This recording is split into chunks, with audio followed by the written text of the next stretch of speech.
जय संविधान, जय भीम, महात्मा गांधी की जय, गोडसे मुर्दाबाद। 4 PM न्यूज नेटवर्क में आज एक जो ताजी सूचना है वो आपसे शेयर करना चाहता हूं और आपके इस पे सुझाव चाहता हूं। ये सूचना प्राप्त हुई है कि आपको पता है बांग्लादेश के केस के बारे में पता है, बहुत यूट्यूबर्स ने बताया है, मैंने भी बताया है। मैंने भी आपको बताया है कि जो शेख हसीना जो बांग्लादेश की प्राइम मिनिस्टर थी, उनके खिलाफ बेसिकली जो विद्रोह पैदा हुआ था बांग्लादेश के अंदर, वो दो वजहों से हुआ था। एक वजह यह हुई थी कि शेख हसीना जब प्रधानमंत्री थी तो उन्होंने सरकारी नौकरी में रिजर्वेशन दिया था उन लोगों को जिन्होंने मुक्ति वाहिनी परिवार को बिलोंग करते हैं। मुक्ति वाहिनी वो है, आपको पता होगा, जो बुजुर्ग लोग हैं उनको पता होगा, जब शेख मुजीबुर रहमान ने बांग्लादेश को अलग किया था, ईस्ट पाकिस्तान को वेस्ट पाकिस्तान से अलग किया था, और जो आंदोलन चलाया था उसमें जो लोगों ने काम किया था उसको मुक्ति वाहिनी कहा गया। तो वहां की जनता का यह आरोप था कि जो सामान्य जनता है उसको नौकरी नहीं मिल रही है, और शेख हसीना मुक्ति वाहिनी के आश्रितों के नाम पर अपने जो पार्टी है, अवामी लीग पार्टी है, उसके लोगों को नौकरियां दे रही।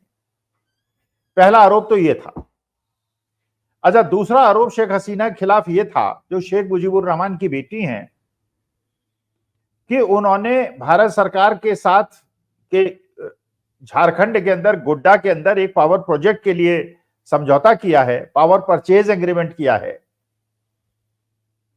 जिस पावर प्रोजेक्ट में जो उन्होंने पावर खरीदने का वादा किया है गवर्नमेंट ऑफ इंडिया से या अदानी पावर से, वो बहुत हाई रेट पे है, जिस रेट पे उससे कम रेट पे बांग्लादेश में बिजली मिलती है। तो बांग्लादेश के निवासियों का एक विद्रोह यह पैदा हुआ कि एक तो आप नौकरियां हमको नहीं दे रहे, सामान्य जनता को नौकरियां नहीं दे रहे, सारी की नौकरी मुक्ति वाहिनी के नाम पे अवामी लीग के समर्थकों को दे रहे हैं। और इसके अलावा भारत सरकार के अडानी जी के, जिसपे माननीय मोदी जी का वरदहस्त है, उसको पावर प्रोजेक्ट दिलाने के चक्कर में जो गोड्डा में लग रहा है, हाई प्राइसेस में ले रहे हैं, जिससे बांग्लादेश का नुकसान हो रहा है।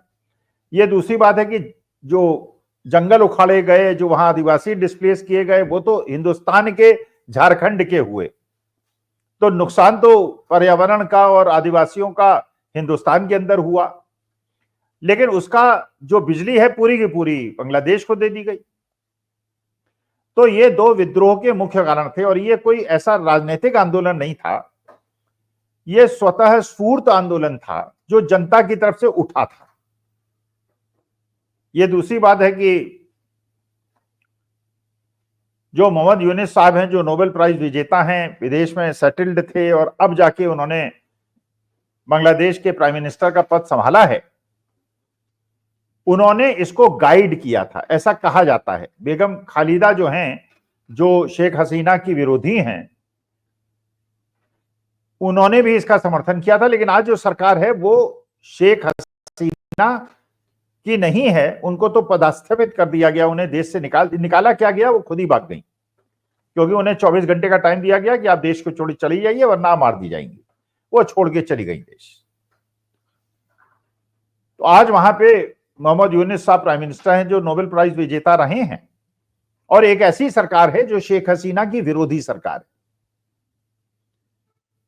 और अब वो पावर परचेज एग्रीमेंट भी घपले में पड़ गया, क्योंकि नई सरकार तो वो अडानी जी से पावर नहीं खरीदेगी। तो अडानी जी का जो प्रोजेक्ट लगा वो स्पेशल इकोनॉमिक जोन में लगा, जिसमें सारे कस्टम ड्यूटी और एक्साइज का लाभ उनको मिला, एक्सपोर्ट ओरिएंटेड यूनिट होने की वजह से। अब सुना है क्योंकि बांग्लादेश बिजली नहीं खरीदने वाला है, इसलिए हिंदुस्तान में ही उन्हें बेचने की अनुमति मिल रही है। तो फायदा तो उन्होंने उठा लिया कस्टम ड्यूटी का, कम दाम पे मशीनें इंपोर्ट करने का, लेकिन बेचेंगे वो हिंदुस्तान को, जो पूरा उल्लंघन है, कानून का उल्लंघन। कानून का उल्लंघन कौन सोचता है? अब तो यह है अडानी जी का प्रोजेक्ट है, तो किसकी हिम्मत है कि उसको रोक दे। चलिए, अब सूचना यह प्राप्त हो रही है, अच्छा, जो शेख हसीना भागी बांग्लादेश से, तो किसी भी देश ने उनको शरण देने से इनकार कर दिया। यूके ने इनकार कर दिया, अमेरिका ने इनकार कर दिया। किसी भी देश ने कहा कि हम उनको इसलिए शरण नहीं देंगे क्योंकि हमें अपने देश के संबंध बांग्लादेश सरकार से बनाने, हमारे को बेगम खालिदा से या शेख हसीना से लेना देना नहीं। व्यक्तिगत संबंध आपके कुछ भी हो, डोनाल्ड ट्रंप आपके मित्र हों, लेकिन डोनाल्ड ट्रंप की कन्वेंसिंग आप इंटरनेशनल नॉर्म्स के हिसाब से नहीं कर सकते। क्योंकि अगर, और बाइडेन जीत भी गए इसी चक्कर में, बाइडेन जीत गए तो खैर चलिए, बाइडेन साहब को अपने देश के हथियार बेचने थे, अपनी इंडस्ट्री को चलाना था, इसलिए वहां उन्होंने आनंद लिया। फिर उनकी पत्नी को 7.5 कैरेट का हीरा भी माननीय मोदी जी भेंट कराए, तो उन्हें क्या परेशानी है, उन्हें तो माल बेचा उन्होंने। लेकिन कन्वेंसिंग आप करने चले गए थे डोनाल्ड ट्रंप की, क्योंकि आपकी व्यक्तिगत दोस्ती थी। तो इतिहास में शायद पहला एग्जाम्पल होगा जहां पे आपने दूसरे देश की राजनीति में हस्तक्षेप किया था। अच्छा, यहां क्या हुआ बांग्लादेश में?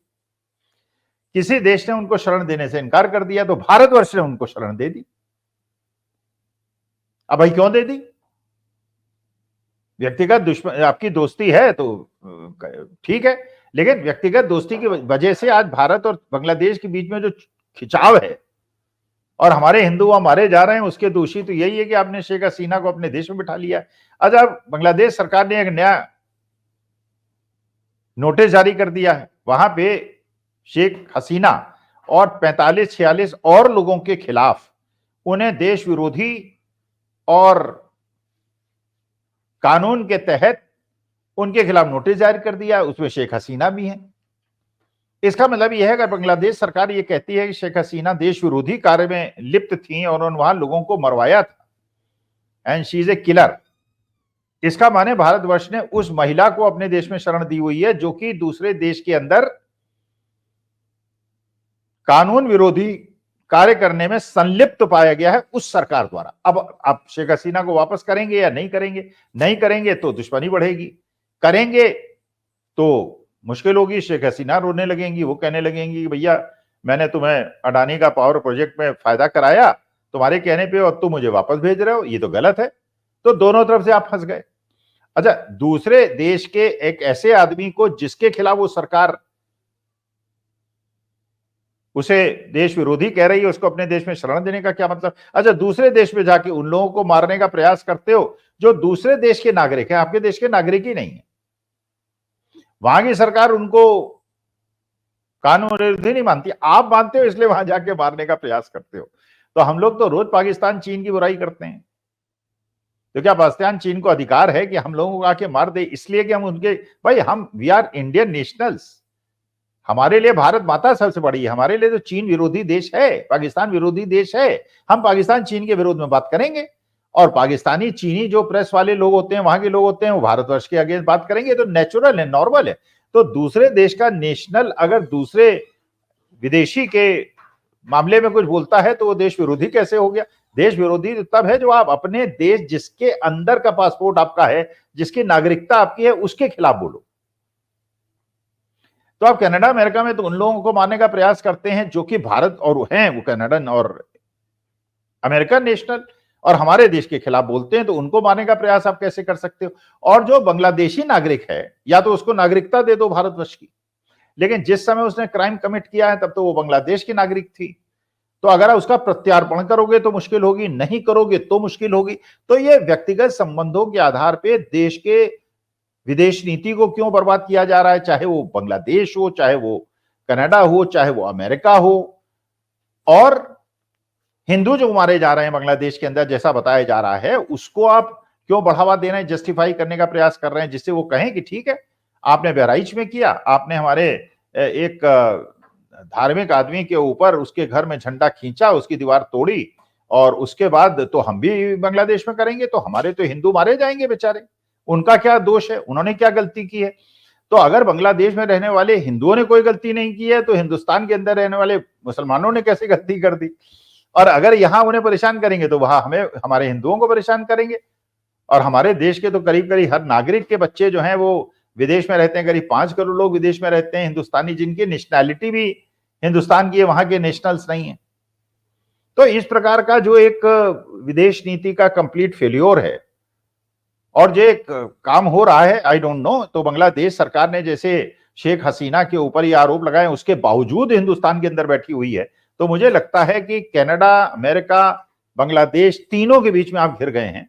और चीन और पाकिस्तान तो आपके पुराने दुश्मन हैं ही, तो विदेश के अंदर आपका क्या स्थिति है, लेकिन भक्त लोग मानेंगे नहीं, आईटी सेल मानेगा नहीं, उसको जस्टिफाई करेगा, हिंदुत्व की बात करेगा, और हिंदुत्व की बात करते करते चाहे 100 करोड़ हिंदू अपने से दुगनी संख्या के मुसलमान क्रिश्चियनों से उनके देशों में मारे जाएं, अपने देश में जो निरीह लोग हैं, जो निर्दोष लोग हैं, उनको मार के संतुष्टि का अनुभव करेगा, तो वो करे भैया। मैं तो ये मानता हूं, प्यार मोहब्बत से रहो। सर्वे भवन्तु सुखिनः, सर्वे सन्तु निरामयाः। नमस्कार, धन्यवाद, अपना।